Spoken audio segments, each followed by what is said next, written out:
Passar a palavra para a presidente do Centro Nacional de Prevenção e Resolução de Conflitos Tributários, a doutora Maria Elbe Queiroz. Boa tarde a todos. Quero dizer do privilégio de estar aqui, né?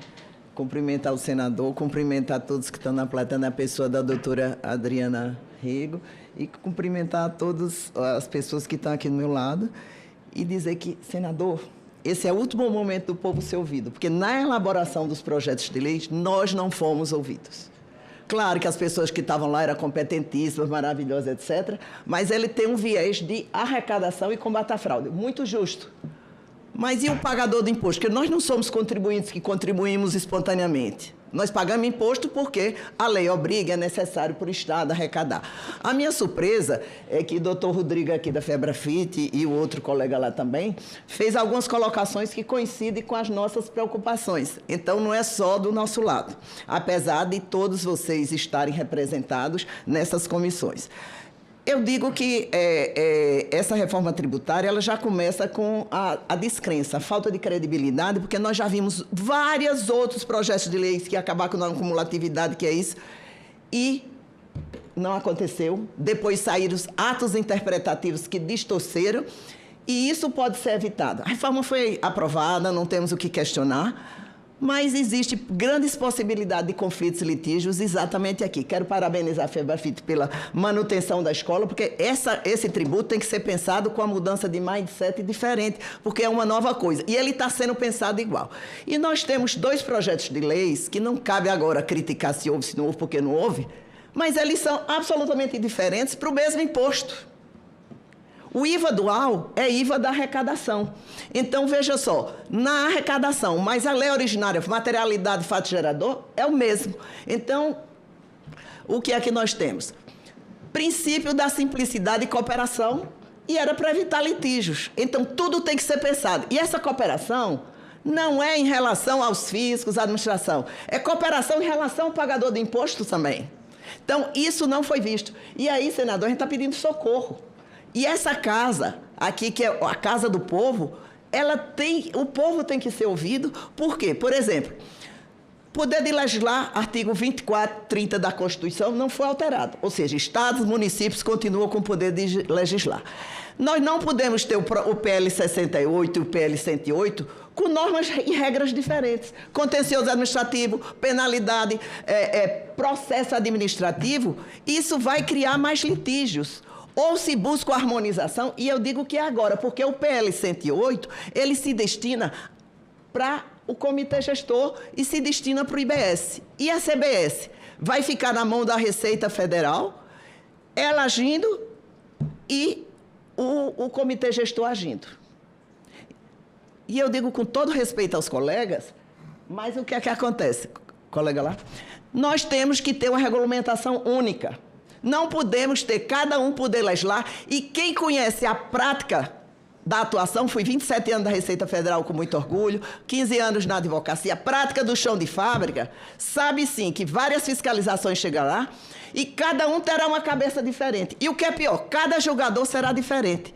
Isso significa o quê? Litígio. Para advogado é bom, é processo, é honorário. Mas como cidadã, como professora, eu discordo inteiramente. Por quê? Porque o pagador de imposto vai ser sobrecarregado. A colega aqui falou, a Zabita falou na questão da grande empresa que tem vários municípios do Brasil. Cada um vai ser uma forma de aplicar, cada um vai ser uma forma de interpretar. E foi reconhecido pelas próprias pessoas que ocupam os cargos da fiscalização. Então, não podemos ter regulamentação. E onde é que vai ser limitado esse poder? Aqui agora no 68, que é a lei geral da regulamentação. Veja, o 156B, ele diz o seguinte: Distrito Federal e municípios exercerão de forma integrada, exclusivamente por meio do Comitê Gestor. Aí vem fiscalização, lançamento, cobrança, suas respectivas pelas administrações tributárias, Procuradoria dos Estados, Comitê Gestor, cabe a coordenação. Onde é que está dito que se essa coordenação não for obedecida, vai acontecer o quê? Certo? Então, veja, Parece até que tá sendo colocado alguma coisa contra, mas não. Precisa harmonizar, porque hoje a gente já vê. Não se chegou nem ao consenso para fazer as leis. Tivemos o PL 68 e o PL 108. Se nem para fazer essa lei tivemos uma coordenação, uma harmonização, imagine quando começar a ser aplicada por todo mundo. Imagina o fiscal lá de Ipubi, a cidade que eu não nasci, em Pernambuco, lá no sertão. O do Rio Grande do Sul, lá em outra cidade. Como é que isso vai ficar? E quem vai sofrer com isso? O pagador de imposto. É a empresa, são os negócios. E para que era a reforma? A reforma era para simplificar, para evitar litígios e haver uma cooperação entre fisco e contribuinte. Não era só entre os fiscos. Tá? Então, se nós temos uma lei só com a materialidade igual para a IBS, não pode se divorciar na interpretação, fiscalização e julgamento. A arrecadação é dual. E aí não adianta reclamar que foi autonomia, pacto federativo. Já foi. O pacto federativo já foi afetado, quem não acha, não acha. Foi. Então agora vamos fazer o seguinte, diante do que nós temos, o que fazer? Nós não podemos ter infrações e penalidades e juros diferentes. Então, uma empresa aqui de Brasília comete uma infração. Vai ser autuada aqui. Ora, se ele cometeu aqui, cometeu nos outros lugares. E aí como é que fica? Um autua de um jeito, outro autua de outro jeito, e depois vai para onde? Quem vai julgar? Não existe previsão legal de quem vai julgar isso no judiciário. Então, vai ser o juiz estadual, vai ser o juiz federal. Veja, aqui, a CBS tem Selic. No IBS, você tem lá no PL 108, veja, estão totalmente divorciados. Acho que quem fez um não leu o outro. Criada a Unidade de Padrão Fiscal, UPF. Tá? Então, eu vou ser autuado uma mesma infração, um do jeito com a penalidade, o outro do jeito com outra penalidade. Cadê a simplicidade? Cadê a cooperação? Como é que eu vou evitar de litígios?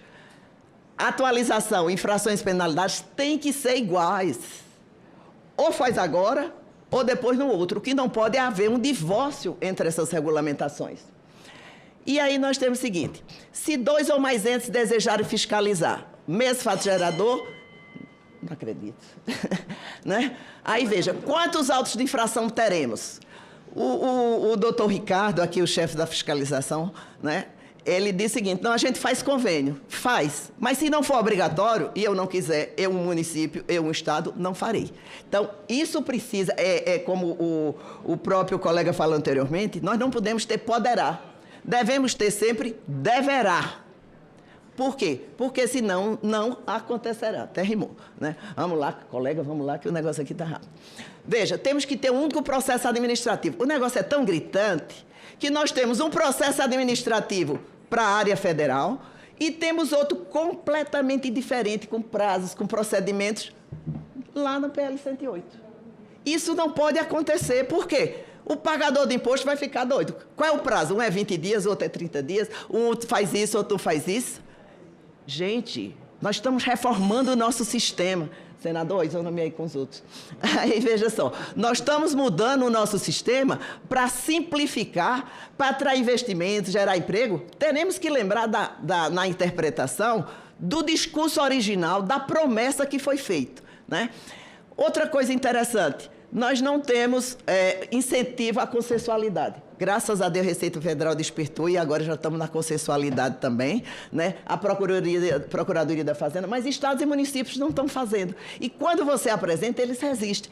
Tem que haver um estímulo, porque o nosso judiciário está congestionado, ele não aguenta mais. Então, temos que ter previsão, que não tem, de possibilidade de consensualidade. Aí vem o poderá prever a integração do contencioso, poderá celebrar convênio, mas está desde a emenda 132, mas agora é a hora de corrigir, que é a hora da regulamentação. Então, uma só lei de IBS e CBS, um só processo administrativo, e isso não tira a autoridade de ninguém, nem a autonomia. Vamos lá, Roberta, vamos lá. Veja, o processo judicial, esse eu já falei. Você vai ter uma infração julgada pelo juiz lá de Ipubi, Quixeramobim, do Rio Grande, Caxias do Sul, e o juiz federal. Gente, cabeça de gente, e eu fiquei contente, foi até o senhor que disse, interpreta diferente, cada um tem sua forma de ver. E como é que vai ficar isso? Vai bater no Supremo? Ah, tem um comitê de harmonização. E quem disse que a norma que ele vai fazer vai ser obedecida? Porque não existe punição. Para essa parte aqui, vamos ter que ter uma nova emenda constitucional para estabelecer quem vai julgar. Eu acho que na pressa de ser aceito, na pressa de se ter uma reforma tributária, pontos fundamentais deixaram de ser vistos. E aí, o comitê gestor atuarão com vista a harmonizar. Poderão celebrar convênios. E se não celebrar? Tudo isso deverá, não é? E outra coisa, esses comitês só têm representantes da Fazenda, competentes, mas o que é que acontece? A mentalidade, cumprindo a própria missão funcional, é arrecadar. E quem vai representar? Foi feita uma sugestão de ser convidado. Não, tem que fazer parte, tem que opinar e mostrar que existe um outro lado da moeda, tá? O comitê de harmonização vai caber uniformizar. A única coisa interessante que tem aqui é que as normas deles serão vinculantes para as administrações. Em quanto tempo vai ser editado isso? Ou seja, até lá vai ser auto de infração de todo jeito. Estou acabando aqui. Roberta, minha filha? Não, volta para o anterior. O Fórum de Harmonização, que vem das procuradorias, ele é apenas um órgão consultivo. Eu consulto, aceita ou não aceita. Então, isso também, a sugestão é que haja uma alteração. Aí vem, temos que ter uma conexão do PL 68 com 108. Uma única lei, pode ser até duas leis diferentes, mas os textos do conteúdo não podem ser diferentes. É uma só lei da materialidade que o contribuinte tem que cumprir. Aí diz, mas foi uma escolha fazer o IVA dual. Mas essa escolha não poderá implicar em castigar um bom pagador de tributo. Por quê? Porque ela foi feita muito baseada na fraude, que tem que ser punida, o fraudador tem que ser realmente castigado. Mas e o bom pagador? Vai pagar por isso? Uma só interpretação, um só lançamento, um só processo, uma só cobrança. Se não houver uma limitação do poder de legislar de estados, municípios, senador, lhe digo que daqui a 5 anos estaremos aqui com vários regulamentos, várias normas, com interpretações diferentes. O sujeito passivo somente poderá ficar sujeito a uma única fiscalização e arrecadação depois distribuída. Agora, imagine o seguinte, uma empresa de São Paulo que tem filiais em todo o Brasil. Eu vou entrar com ação judicial. Vou entrar contra quem? Contra São Paulo. O imposto é no destino, então eu tenho que ter... nos municípios, terei que ter em vários estados. Então, essa questão do processo judicial, ela precisa ser altamente pensada e ainda é esse o momento. Senador, eu agradeço a oportunidade, agradeço a todos e realmente dizer que esse é o último momento do povo falar e é o último momento dele esperar ser ouvido, sob pena de daqui a 5 anos estarmos aqui de novo discutindo novas reformas. Obrigada a todos.